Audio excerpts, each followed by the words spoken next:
After the release of EX Noshiro, which came right after EX Whitebeard buffs, the meta was really defender centered and whoever got mid flag used to win the game. But now after all the runner buffs that we got, I think the meta is quite balanced. In fact, in my opinion, it's the most balanced it's been since the 6th anniversary when we got Garb, Kuzan, and Sabo, where none of the classes were overly dominant. And so today I'm going to be yapping a bit about how I feel the game is moving in the right direction, the hacker situation, bugs, glitches, and all that good stuff. So go ahead, get a drink, get a snack, and let's hop right into the video. Alright, so pretty much the first point that I wanted to cover is pretty much the balance in the meta right now. I think this is the kind of balance that we've not seen for a long time, bro. Like I said before, 6th anniversary was probably the last time we saw this, where, we had Garb, Kuzan, Sabo. None of the three classes were overly dominant, it always had like a nice little balance. They all three were broken in their own way, but they kind of were broken equally, if that makes sense. But then you had Kizaru coming in, obviously it was super broken. Kizaru was super broken, and then we got Green Bull as well, so it was like a super attacker and defender dominated meta. Gear 5 came out, it became Tons of Treasure again, so Tons of Treasure meta then, and then Saturn came out, so Saturn countered Gear 5 Luffy, and then you had Kizaru come back out again, so it was again more towards defenders and attackers. Law came out, became Tons of Treasure again, and then we had like Blackbeard, Whitebeard buffs, and then Zero come out, became like get mid flag and win again. So it's just been like completely dominant towards one side all the time, which I think is not the best way. The best state the game is always going to be in is when the meta is kind of like balanced and you kind of like have a lot of characters that are playable. Right now I think there's a lot of characters that can be playable right now. Same with how we had it in the Garp meta, the Garp Kuzan Sao meta. You could play a lot of older characters as well. Right now I think we'll see a few older characters coming back. Like you can still bring out like few of the older characters, which you could not do back in the day. You had to play those like 2 or 3 EXs just continuously every game, otherwise you literally couldn't survive. Even with those EXs, you're still getting cooked, bro. Sometimes it's absolutely crazy. So I think this is a good way to like make the game more enjoyable, is to maintain that balance in the meta, bro. And I hope they can keep the balance up and they don't like release like a overly broken unit which just ruins this balance. I think this is like a really good balance in the game that we have right now, where the meta is kind of like stable. It's not too overly like in favor of a certain class, it's kind of like equal in a way. So I think this balance is good. It helps people to play different types of units, so they can always like experiment with different units, and they don't have to play the exact same like Noshiro or Kizaru. I mean, some people will just keep playing Kizaru. I can't really do about that. But talking about Kizaru, that's like my second point, bro. Kizaru, bro, like I don't think I need to say too much. You already know what I'm talking about. This guy has been around for like 10 months now. Like I don't think there's been a unit that's been dominant for this long. I know there's been units like Cracker in the past, even Lucci, who's been in the meta for a long time, but he was not like dominant like that, But like Kizaru has just genuinely been the most dominant attacker for so long now, and it's actually like concerning, bro. Every unit that they're dropping pretty much has the same trait of that you heal 5% HP when you're attacked by a Navy unit, or 5% HP you heal when you're attacked by someone with attack increase, or something like that. Pretty much they mean to say heal when you're hit by Kizaru, and Kizaru still comes in and one taps you. It's actually crazy. Like it genuinely is so crazy, is that they make trades to counter this guy. They give him damage reduction, they give him the healing trade, and he still comes in and one-shots you anyways. Like, what's the point of all those trades, bro? Like, they literally give you an extra 2 to 3 paragraphs for every character just so that they can kind of like counter Kizaru. And Kizaru still comes in and one-shots you, bro. It's actually cooked. Like, so you need to do something about this guy, bro. Either like shadow nerf him, or like kind of secretly nerf him, or maybe just release a couple counters to him, bro. Like some like really hard counters that only counter Kizaru. Which I don't know if that's going to be possible. Maybe it might be possible. Maybe you can figure something out, but that's my take, bro. I think that guy needs to go. Either that or just like shadow nerf him, because that's like yeah. And obviously don't repeat that mistake again. Never repeat that mistake again. I think Noshiro was close to Kizaru, but yeah, Noshiro was like taken care of quite easily because he had like some glaring weaknesses, quite obviously. Kizaru does not have weaknesses like that. That guy has everything, bro. He has teleportation skill. He has skills that hit all the flags. He has movement skills, speed debuff. He has the perfect dodge trade. He has crazy heals, the 97% HP trade. That's like so many broken. Like, this guy has every trade, bro. Every trade that he can think of, this guy literally has all of them, bro. It's actually crazy. He has super long range on his normals. Like, he has so many broken trades.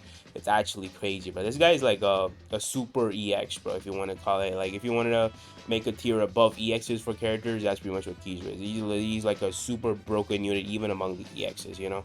He's just broken. Alright, next up, third point. Pretty much the elephant in the room right now, bro. The hacker situation in OPBR, bro. Hacker situation. It's kind of cooked. A lot of people have been talking about it. So yep, of course, got to bring this up. It's pretty much the hot topic right now. Hacker situation.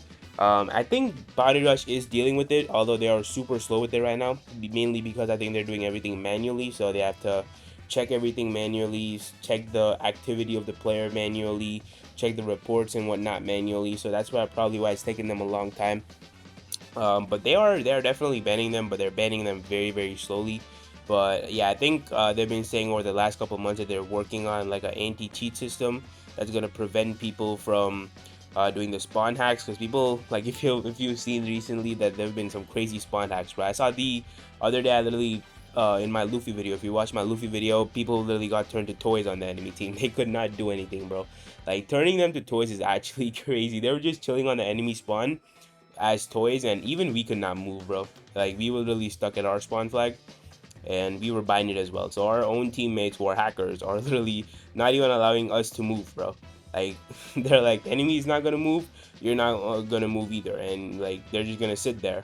And I also encountered a really annoying hacker that pretty much stunned the entire enemy team at their spawn flag, and then he was not even getting the flags. He's like, you know what, you're gonna sit here for 5 minutes or 3 minutes just watching people get stunned at enemy spawn.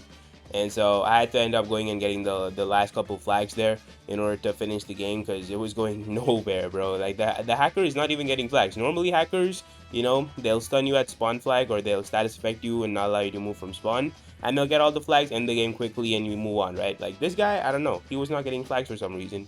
And now you can't even tell who the hacker is, because they're not getting any flags, you know, and obviously they don't get any score bonus from just not allowing people to move from spawn. So now everyone has like the same 1k score from winning, just the 1k bonus from winning. And so now you can't even tell who the hacker is. It's actually crazy. So hopefully Bandai comes up with a solution to this problem, because right now hackers are a huge problem in the game. Hopefully they fix this quickly enough. I don't know when they're gonna drop the anti-cheat system. I think they've been saying this for a couple months now, that they're gonna drop a little anti-cheat thing. They've been saying this for a couple months now, so I don't know how long it's gonna take, but hopefully it is soon enough where they can go ahead and, you know, stop this from happening. But yeah, they are definitely banning them, although they are doing everything manually now. So obviously you need like an automated system in order to automate all of this and make it a lot quicker, faster, more efficient, you know, stuff like that. And yeah, that's pretty much the hacker situation, bro. Let me know what y'all think down in the comment section. What you can do about the hacker situation. Maybe try and spread some awareness about it. Fourth point that I pretty much, is this the fourth point? Yeah, I think it's the fourth point. So fourth point is pretty much the matchmaking, bro.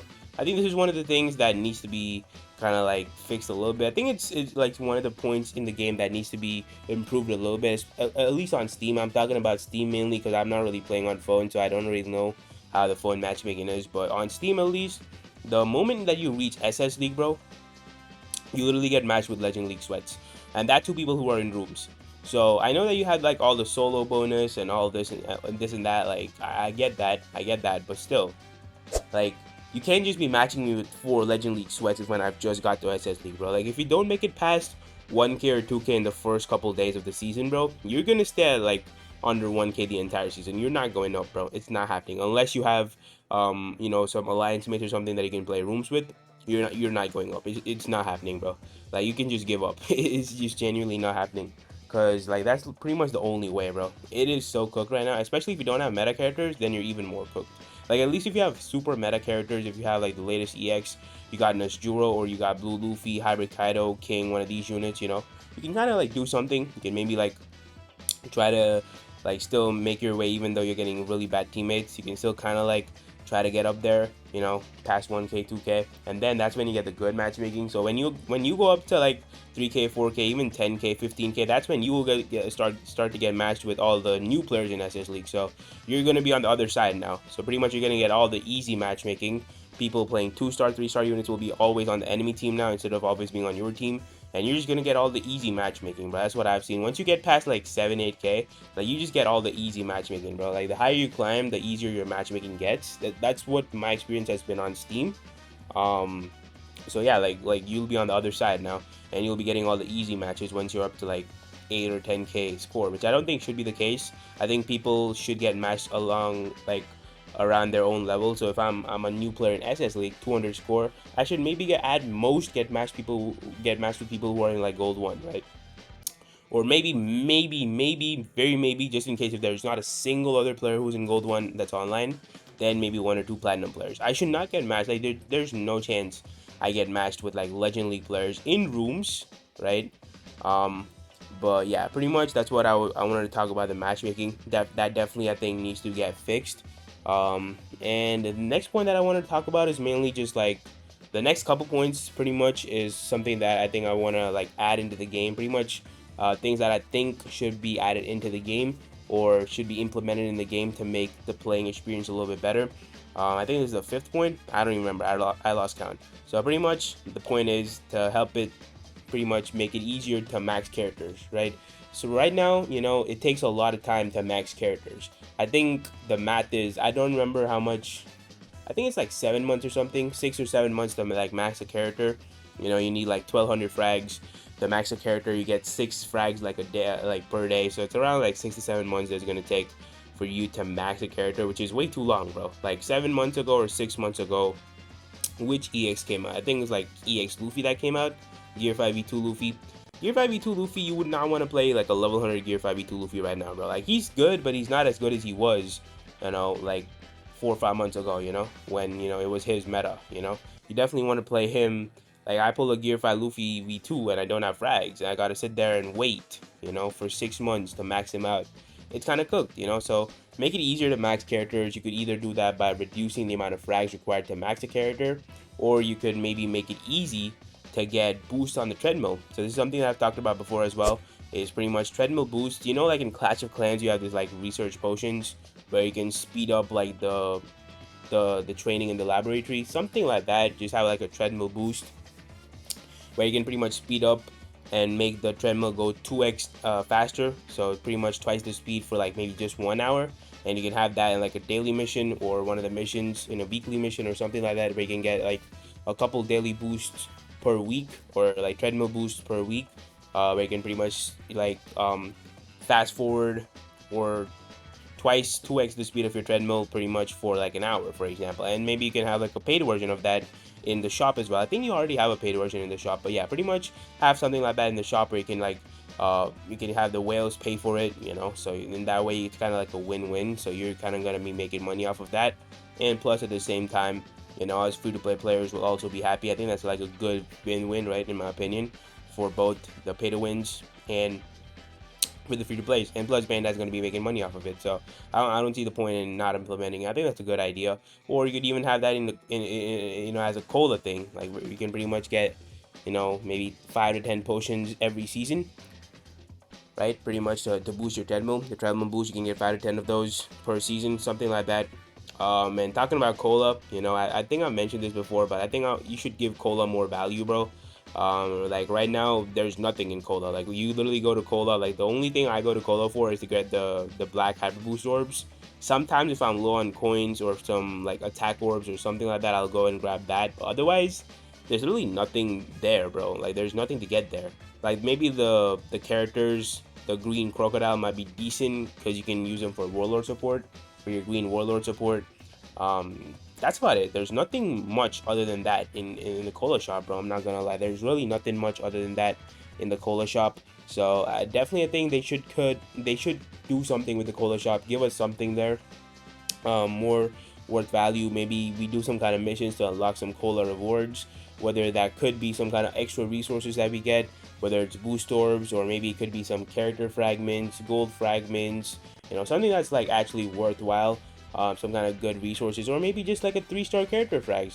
Just give us some 3-star character frags so we can boost your character or something. Help with our hyper boost, or maybe give us some boost orbs, boost 2 orbs to help boost to our characters, or maybe some character frags, or maybe like even a rental feature there, right? So maybe I spend 1,000 cola for renting a Nezjuro for one day. Maybe I don't have a Nezjuro, so I just spend 1,000 cola to rent a Nezjuro for one day, you know. So I can just play it for 24 hours, you know. Like just you can do so much with cola, bro. Like right now, cola has no value, and maybe even you can give us character frags for units that we don't get. So for example, I summon for EX, I get horribly shafted, which I always do. You know, if you watch my summoning videos, I get shafted all the time. So at least, you know, I can go. I got shafted for blue Luffy. Okay, so now I go in the cola exchange, and maybe I can get some blue Luffy frags. At least not all the frags. Maybe just give me like, I don't know, like 50, 100 frags. You know, just a little bit frags. You know, something like that. So to at least just give cola some kind of value. And yeah, bro, honestly speaking, I think that's like most of what I wanted to cover in this video.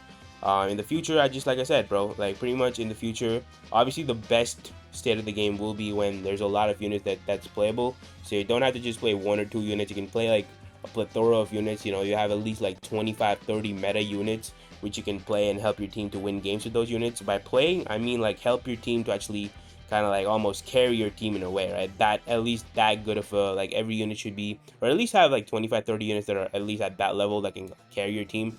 Right now, carry your team, I don't think there's like 30 units. I think there's like, I don't know, 5, 10 units, something along those lines. But yeah, pretty much have a lot of units to be playable. And like I said before, I think they've done this recently with the buffs and stuff. Power creep, we had Kizaru before, we had Nezjuro recently, but I think obviously the power has been crept for these units. Kizaru is still quite broken. Like I said before, you gotta do something about Kizaru. And yeah, bro, like continue to release more skill-based units. I think Law was really good, Saturn was really good, even Blackbeard to an extent. I know some people are saying Blackbeard is really broken, this, that, but he's still, to an extent, he's not that broken. He's really squishy. He does not have any mobility. And you do need a little bit of skill in order to change your colors to dark and light, you know, in order to deal with different units. You need to keep changing colors. You need to land that counter. It does take a little bit of skill. Obviously, he's a lot, like quite a bit brain dead, but it does take at least a teeny tiny bit of skill to land that counter, bro. And yeah, bro. And like I said before, also another thing that I forgot is broken bounty fest. Kumabani, Chopper, you're getting quite a few of these. Now we got King buffs. Again, a bounty fest that is really good. EX level bounty fest that is King buffs. You can, you know, broken bounty fest, or even buff like older bounty fest, like Prime Rayleigh, I think could be a broken bounty fest. You know, all these like units that could be like really good bounty fest. You know, either give it to us in terms of buffs, or like, you know, drop a new bounty fest that's on that level, like Kumabani, Chopper, you know, those level of bounty fest pretty much. And obviously continue with the rewards. I think they've been doing really well with the reward side of things, but they've been giving us a lot of units that we can get boost 3, stuff like that.